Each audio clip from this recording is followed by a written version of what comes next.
ಕಮಲಾಪುರ ತಾಲೂಕು ಆಡಳಿತ ವತಿಯಿಂದ ಪಟ್ಟಣದಲ್ಲಿ 75ನೇ ಗಣರಾಜ್ಯೋತ್ಸವ ಶುಕ್ರವಾರ ಸಂಭ್ರಮದಿಂದ ಆಚರಿಸಲಾಯಿತು. ಬಸವೇಶ್ವರ ವೃತ್ತದಲ್ಲಿ ಬಸವೇಶ್ವರ ಪುತ್ಥಳಿಗೆ ಮಾಲಾರ್ಪಣೆಯನ್ನ ಮಾಡಿ ಸಂವಿಧಾನ ಪೀಠಿಕೆ ಓದುವ ಮೂಲಕ ತಹಸೀಲ್ದಾರ್ ಮೊಹಸಿನ್ ಅಹಮದ್ ಸಂವಿಧಾನದ ಪೀಠಿಕೆ ಫಲಕ ಮೆರವಣಿಗೆಗೆ ಚಾಲನೆಯನ್ನ ನೀಡಿದ್ರು. ಬಸ್ ನಿಲ್ದಾಣದ ಮೂಲಕ ಬೆಳಕೋಟ ಪುನರ್ವಸತಿ ಕೇಂದ್ರದ ಬುದ್ಧ ವಿಹಾರಕ್ಕೆ ತೆರಳಿ ಡಾಕ್ಟರ್ ಬಿ.ಆರ್. ಅಂಬೇಡ್ಕರ್ ಅವರ ಪುತ್ಥಳಿಗೆ ಮಾಲಾರ್ಪಣೆಯನ್ನ ಮಾಡಲಾಯಿತು. ನಂತರ ತಹಸೀಲ್ ಕಚೇರಿ ಆವರಣದಲ್ಲಿ ತಹಸೀಲ್ದಾರ್ ಮೊಹಸಿನ್ ಅಹಮದ್ ಧ್ವಜಾರೋಹಣ ನೆರವೇರಿಸಿದರು. ಪದವಿ ಕಾಲೇಜಿನ ಸಹ ಪ್ರಾಧ್ಯಾಪಕ ರಮೇಶ್ ಪೋತೆ ವಿಶೇಷ ಉಪನ್ಯಾಸವನ್ನ ನೀಡಿದರು. ವಿವಿಧ ಶಾಲಾ ಮಕ್ಕಳಿಂದ ದೇಶಭಕ್ತಿ ಗೀತೆ, ಸಂವಿಧಾನ, ಸಂಸ್ಕೃತಿ, ಶರಣರ ವಚನಗಳ ಕುರಿತು ನಾಟಕ, ನೃತ್ಯ ಪ್ರದರ್ಶನ ಮಾಡಲಾಯಿತು. ಸಂವಿಧಾನ ಕುರಿತು ತಾಲೂಕು ಮಟ್ಟದ ಪ್ರಬಂಧ ಭಾಷಣ ಸ್ಪರ್ಧೆ ಏರ್ಪಡಿಸಿದ್ದು, ವಿಜೇತ ಮಕ್ಕಳಿಗೆ ಬಹುಮಾನ ಪ್ರಶಸ್ತಿ ಪತ್ರ ವಿತರಿಸಲಾಯಿತು.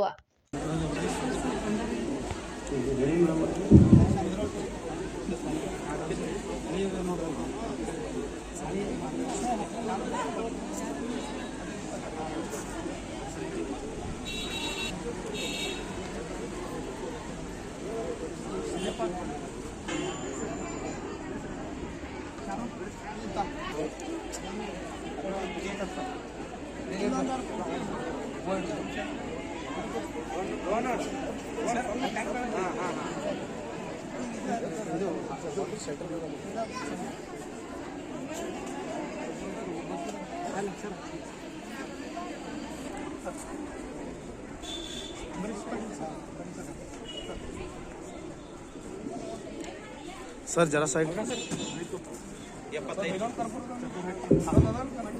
75ನೇ ಭಾರತ ಸಂವಿಧಾನದ ಸಂಸ್ಥಾಪನಾ ದಿನಾಚರಣೆಯ ಪ್ರಯುಕ್ತ ತಾಲೂಕು ಕಮಲಾಪುರ ಇವರ ಸಹಯೋಗದಲ್ಲಿ ಈ ಒಂದು ಕಾರ್ಯಕ್ರಮದಲ್ಲಿ ಮೊದಲಿಗೆ ಭಾವಚಿತ್ರಗಳಿಗೆ ನಮನ ಸಲ್ಲಿಸುವ ಕಾರ್ಯಕ್ರಮ ನಡೀತಾ ಇದೆ.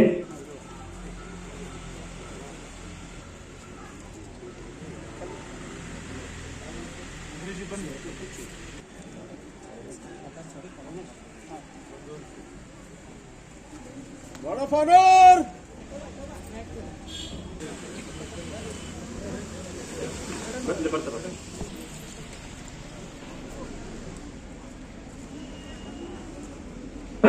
सावधान.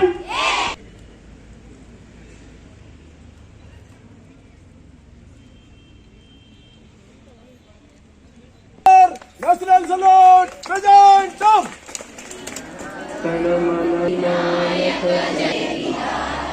पंजाब सिंध गुजरात मराठा द्राविड उत्कल माहे जाने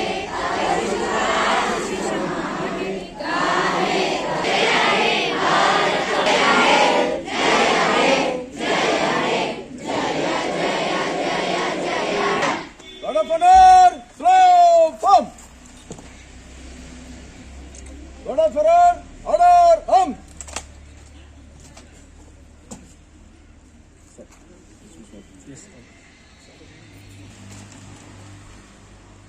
Word of honor!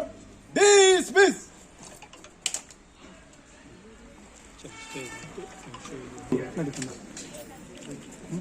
ಅನಂತ ಧನ್ಯವಾದಗಳು. ಈಗ 75ನೇ ಈ ಸಂವಿಧಾನ ದಿನಾಚರಣೆಯ ಸುಸಂದರ್ಭದಲ್ಲಿ ತಾಲೂಕು ಆಡಳಿತ, ಪಟ್ಟಣ ಪಂಚಾಯತಿ ಮತ್ತು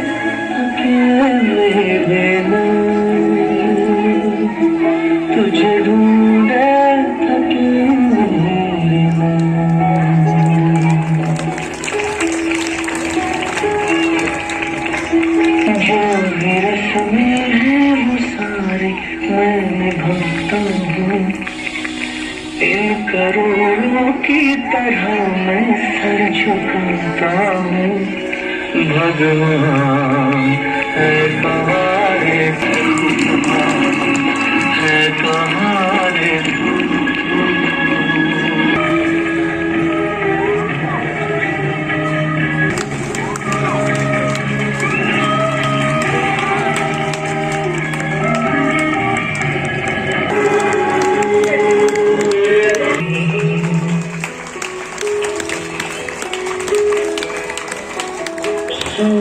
दिल से मुझे जता ऐ खुदा है कहाँ जो भी सुन ले जो मुझे घर बुला ಮುಂದಿನ ಹಂತದಲ್ಲಿ ಕಮಲಾಪುರ ಕ್ಲಸ್ಟರ್ನ 10ನೇ ತರಗತಿಯ ವಿಭಾಗದಲ್ಲಿ ಪ್ರಬಂಧ ಸ್ಪರ್ಧೆ ಹಾಗೂ ಭಾಷಣ ಸ್ಪರ್ಧೆಯಲ್ಲಿ ವಿಜೇತರಾದ ಮಕ್ಕಳು ತಯಾರಾಗಿರಬೇಕು. ತದನಂತರ ಮಾವ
ಸಮಾನತೆಯನ್ನು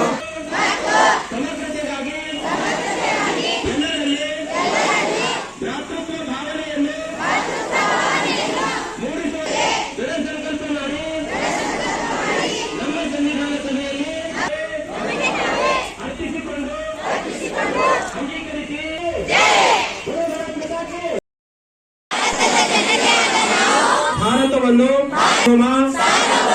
ಸಮಾಜವಾದಿ ಧರ್ಮನಿರಪೇಕ್ಷ ಪ್ರಜಾಸತ್ತಾತ್ಮಕ ಗಣರಾಜ್ಯವನ್ನಾಗಿ ರೂಪಿಸುವುದಕ್ಕಾಗಿ ಭಾರತದ ಎಲ್ಲಾ ಪ್ರಜೆಗಳಿಗೆ ಆರ್ಥಿಕ ಮತ್ತು ಉಪಾಸನೆಯ ಸ್ವಾತಂತ್ರ್ಯವನ್ನು ಸ್ಥಾನಮಾನ ಮತ್ತು ಅವಕಾಶಗಳ ಸಮಾನತೆಯನ್ನು ದೊರೆಯುವಂತೆ ಮಾಡುವುದಕ್ಕಾಗಿ ವ್ಯಕ್ತಿ ಗೌರವ, ದೇಶದ ಏಕತೆ ಮತ್ತು ಸಮಗ್ರತೆಗಾಗಿ ಎಲ್ಲರಲ್ಲಿ ಭ್ರಾತೃತ್ವ ಮಾಡಿ ನಮ್ಮ ಸಂವಿಧಾನ ಸಭೆಯಲ್ಲಿ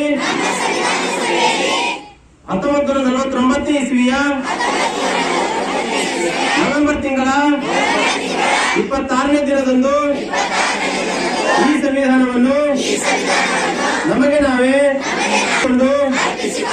ಅಂಗಿ बोलो भारत माता की बोलो भारत माता की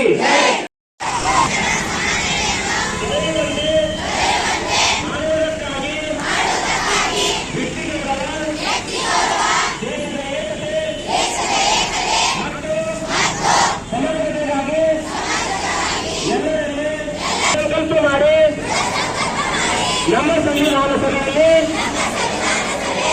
ನವೆಂಬರ್ ತಿಂಗಳ 26ನೇ ದಿನದಂದು ಸ್ಥಾನವನ್ನು ನಮಗೆ ನಾವೇ ಅರ್ಪಿಸಿಕೊಂಡು ಅಂಗೀಕರಿಸಿ ಶಾಸನವಾಗಿ ವಿಧಿಸಿಕೊಂಡಿದ್ದೇವೆ. बोलो भारत माता की बोलो भारत माता की वंदे